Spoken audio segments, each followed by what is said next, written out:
Hey guys, Jeremy here, Kentucky Wash Pros. Wanted to show you my pressure washing rig for 2022. Starting out with what we're pulling with is the 2019 Silverado. It's a crew cab, 4 drive. It's the 5.3. It's a great truck. I had no intentions on using it because I have another truck that I was going to use, but this is what we're using. It's not set up right now because it's going to get detailed tomorrow and get the back glass done. So I'm using my dad's F-150 tomorrow. I guess it'll pull the trailer, we'll find out. But anyways, to start off with, things are just kind of sitting here right now. Just got back from vacation today.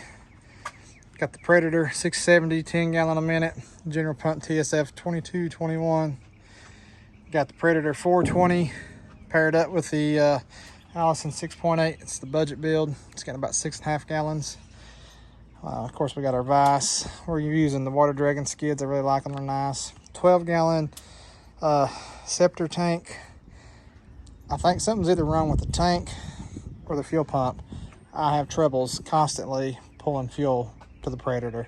So I have a 12 volt low pressure pump that is going on the Predator this weekend. Got the Kentucky Wash Pro soapbox for downstreaming. And I'll just pair it off over here for some juice. My battery and my transfer pump is down there. Battery's down there. Transfer pump. Transfer my cam over. Over here, we're running the AR30 gas roof pump with a Shai. I guess that's how you say that. A Shai. Valves, metering valves. I'm running a ball valve here, cut back just a smidge, not very much, but this is a 3-way Banjo T-Jet. I built this myself, so everything's 1 inch.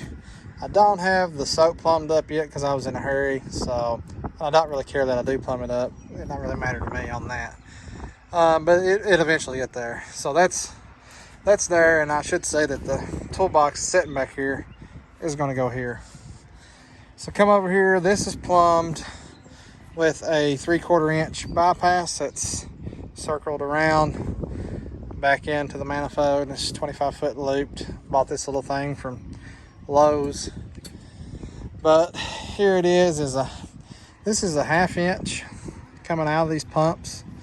And this is just an extra valve. So this is how I start it and shut it off, is with this open. So when I start it, so right now it's open and water is going to flow out down through here. Even though this one's open, it's going to flow out and it's not going to have any pressure. So start it, let it warm up, kick it over into close so everything's coming out and over to my reel.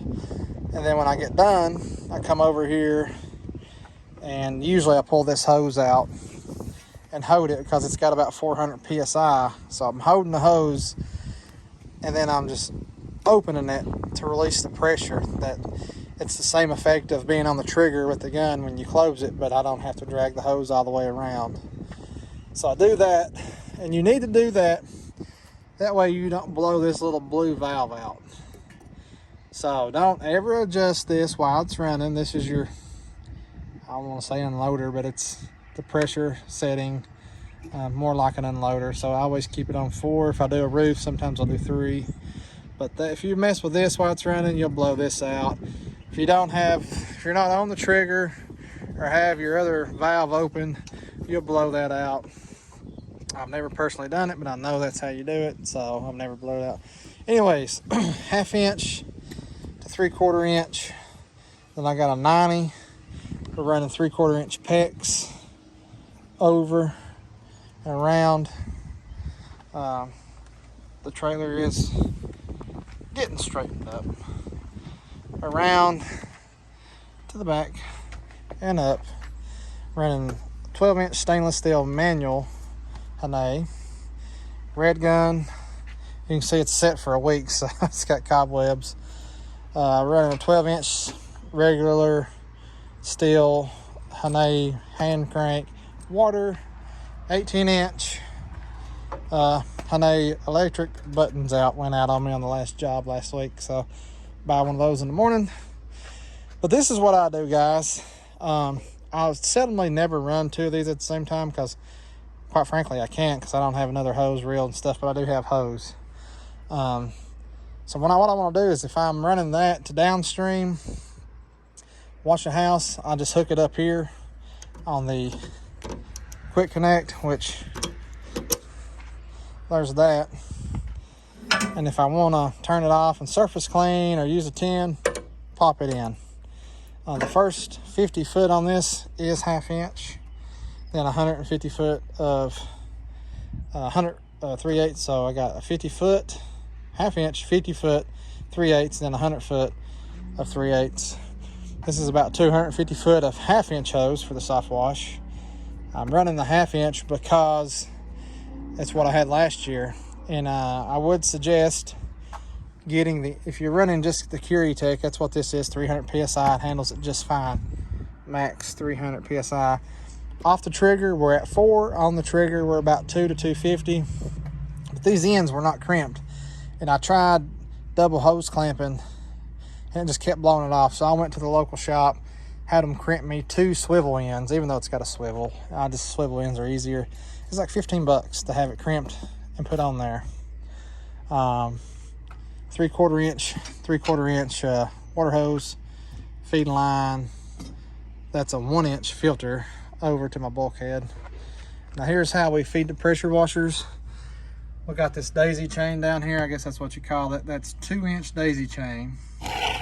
And then our outlet is 1.5 inch, and it comes over to a T.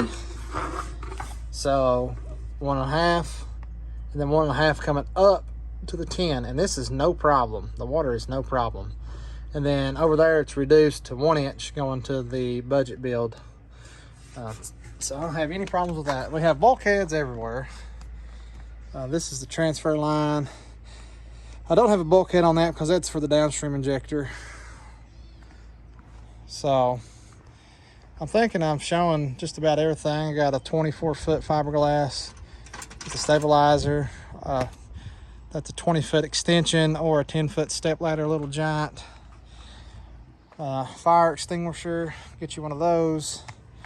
There's my extra extensions, a 48 and a 24, I believe, or an 18.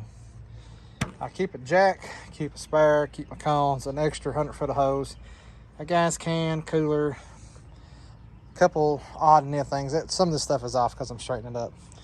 But this is the 19 inch classic Whisper Wash.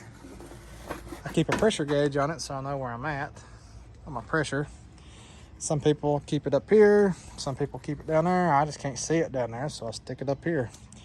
But here is the gun of choice. I ran this since I started. This is what I started with last year. A lot of people, some people were running, some people weren't running. They've become a lot more popular since then, but this is the OG original. I've only ever had one M5 twist, one shooter tip. This is a dual banger David shooter tip holder. This is the second gun I've ever used. The first gun just started having a little drip. But this one's pretty tough, scratched up, but it works great. This is for a 6 to, I don't know, 3 to 7 or 5 to 7 or 5 to 8, whatever it is. It probably says it on it somewhere. I don't know. But that's it, guys. This is how to be. That's efficient. That makes you efficient, along with the remote soapbox. But guys, I think I've pretty much covered everything on it. 55 gallon SH tank, 2 100 slim line water dragon tanks. Those were expensive. Those were hard to find. Not as expensive as they are now, but in a 16. But this 16 is just sitting here. I don't ever use it. Never use it. I've never used it. I don't have any hose in it. It's just sitting here. I'll use it one day, but guys, I don't even look in here. There's my injector. I don't even have a bypass. when I want to surface clean, and I should have a bypass, make my life a little easier so I'm not always taking that in and out. But when I want to surface clean, I just come over here, and if this is with the budget build, just take that injector out, couple them back together, and that's it. So but most of the time I try to surface clean with a 10, so I don't even have an injector, so I just plug it in and go. My thoughts is to maybe add a stack kit right here for the budget build.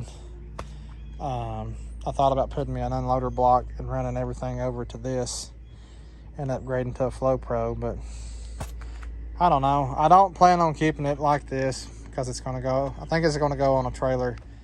Like I was saying, I'm going to sell the truck, my work truck that I was having built, and sell this skid and probably go with a 6x12 trailer. This is a 5x14 single axle. It's about 15 years old maybe. But anyways, guys,